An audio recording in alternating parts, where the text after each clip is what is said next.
Everyone, स्वागत है आप सबका एक बार फिर से मेरे यूट्यूब चैनल पे। मैं हूं हिमांशु और आज के इस वीडियो में मैं आपके साथ डिस्कस करने वाला हूं स्टैटिस्टिक्स के chapter measure of central tendency का पार्ट 10।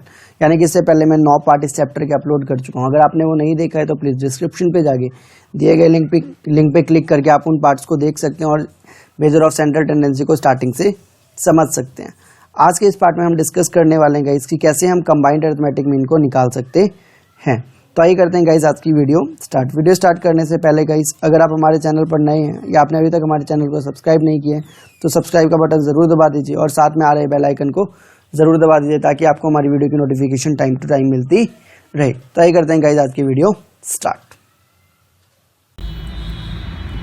तो आइए देखते हैं गाइस कैसे हम कंबाइंड अरिथमेटिक मीन को निकाल सकते हैं। सर कंबाइंड अरिथमेटिक मीन का मतलब क्या है? तो सर इसको एक एग्जांपल के साथ समझिए, ज़्यादा समझ में अच्छे से समझ में आएगा। जी सर देखिए, मान लीजिए मैं एक स्कूल में टीचर हूँ और उस स्कूल में 11th क्लास के 3 सेक्शन हैं, section A, section B, section C. ठीक है सर क्लास सेक्शन ए का मैंने एवरेज निकाल दिया, सेक्शन बी का मैंने एवरेज निकाल दिया, सेक्शन सी का भी मैंने एवरेज निकाल दिया। सर किस चीज़ का एवरेज? सर ऑब्वियसली उनके मार्क्स के एवरेज, यानी कि क्लास सेक्शन ए के बच्चों के मार्क्स का एवरेज निकाल दिया मैंने, सेक्शन बी के बच्चों के मार्क्स का एवरेज निकाल दिया मैंने और सेक्शन सी के बच्चों के मार्क्स का भी एवरेज मैंने निकाल दिया। ठीक है सर, अब क्या करना है सर अब आपको निकालना है। अब मैंने प्रिंसिपल को जाके वो जो मैंने एवरेज निकाले थे वो मैंने जाके सबमिट कर दिए।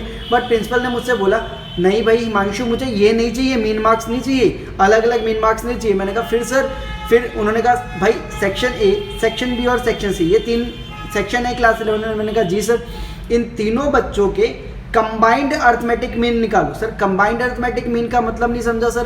प्रिंसिपल ने मुझे समझाया कि तीनों बच्चों के, तीनों सेक्शंस के बच्चों के मार्क्स लो और फिर मुझे बताओ कि इनका, तीनों बच्चों के मार्क्स लेके मुझे बताओ कि तीनों बच्चों के तीनों सेक्शंस के मीन मार्क्स क्या है। यानी कि सर तीनों बच्चों के तीनों सेक्शंस के मीन जो है उनका कंबाइंड मीन निकालना है। यानी कि सेक्शन ए का मीन आपको पता है, मैंने कहा जी सर। सेक्शन बी का भी मीन आपको पता है, मैंने कहा बिल्कुल सर। उन्होंने कहा सेक्शन सी का भी मीन आपको पता है, मैंने कहा जी सर। इन्होंने कहा आप इन मीन से क्या निकाल दो, आप कंबाइंड मीन निकाल दो ताकि मुझे ये पता चल सके कि क्लास 11th के बच्चों का एवरेज मार्क्स क्या है। ये तो उनके सेक्शन वाइज हो गए, बट मुझे क्लास 11th का एवरेज आना है तो मैं क्या करूंगा, इन तीनों सेक्शंस का मीन मार्क्स निकाल दूंगा, यानी कि कंबाइंड मीन निकाल दूंगा। मैंने कहा ठीक है सर, ठीक है। तो आइए देखिएगा इस कैसे हम कंबाइंड मीन को निकाल सकते हैं। मैंने फॉर्मूला स्क्रीन पे आप देख पा रहे होंगे, मैंने फॉर्मूला पहले ही लिखा हुआ है, x bar equal to 1 2। Sir अगर 3 सेक्शन है तो 3 भी हो सकता है। फिलहाल मैंने 2 सेक्शन वाला क्वेश्चन लिया था, मैंने 1 2 लिखा। 4 सेक्शन हो 4 हो सकता है, 5 सेक्शन हो 5 हो सकता है। अगर सर मान लीजिए किसी इंडस्ट्री में मेल्स भी काम करते हैं और फीमेल्स भी काम करते हैं और मेल की एवरेज सैलरी दे रखी है और आपको फीमेल की एवरेज सैलरी दे रखी है और बोला कि कंबाइंड एवरेज सैलरी निकालो, तो गाइस यहाँ पे 1 और 2 ही आएगा क्योंकि 2 ही पर्सन है, एक मेल है एक फीमेल है। अगर कोई और भी होता तो फिर यहाँ पे 3 आ जाता है। ठीक है सर, ठीक है सॉरी। तो गाइस यहाँ पे x बार 1 2 आपको मैंने फॉर्मूला लिखा हुआ है, x बार 1 n1 प्लस में x बार 2 n2 अपॉन में n1 प्लस में n2। यहाँ पे गाइस x बार 1 2 क्या है, ये कंबाइंड अरिथमेटिक मीन है। x बार 1 क्या है, पहला अरिथमेटिक मीन है।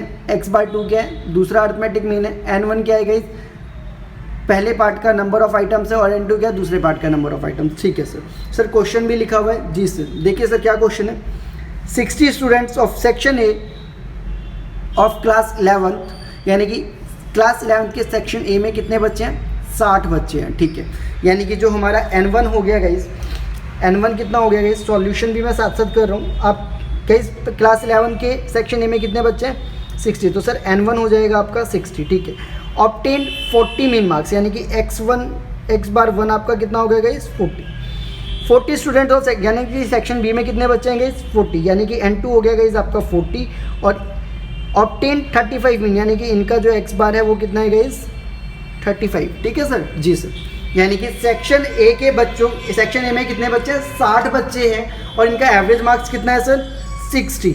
और सेक्शन बी में कितने बच्चे हैं, 40 और इनका जो एवरेज मार्क्स है वो कितना है सर, 35। अब हमें क्या बोला है, find out mean marks in statistics for class 11th as whole, यानी कि सेक्शन ए और सेक्शन बी दोनों के मिला के क्या अरिथमेटिक मीन निकलेगी, एवरेज मार्क्स निकलेगा, वो निकालेंगे। ठीक है सर, ईजी है सर। फॉर्मूले में सिर्फ 40 तो करना है जी सर, करिए। x बार इक्वल टू 1 2, क्या बोला है, x बार 1 कितना है गाइस, 40, n1 कितना है गाइस, 60 प्लस लगाइए, x बार 2 कितना है गाइस, 35, फिर क्या बोला है N2 कितना है आपके पास गाइस, N2 कितना है आपके पास 40, ठीक है सर। अपॉन में करिए गाइस N1 कितना है गाइस आपके पास 60, प्लस में N2 बोला है, N2 आपके पास कितना है 40, ठीक है सर। अब इसको सॉल्व कर लीजिए सर, ये हो जाएगा आपका गाइस 2400, 35 मल्टीप्लाई 40, 35 मल्टीप्लाई 40 अगर आप करते हैं तो ये कितना हो जाता है सर, 35 मल्टीप्लाई 40 करके देख लीजिए, 35 मल्टीप्लाई 40 हो जाएगा गाइस आपका 1400, ठीक है सर।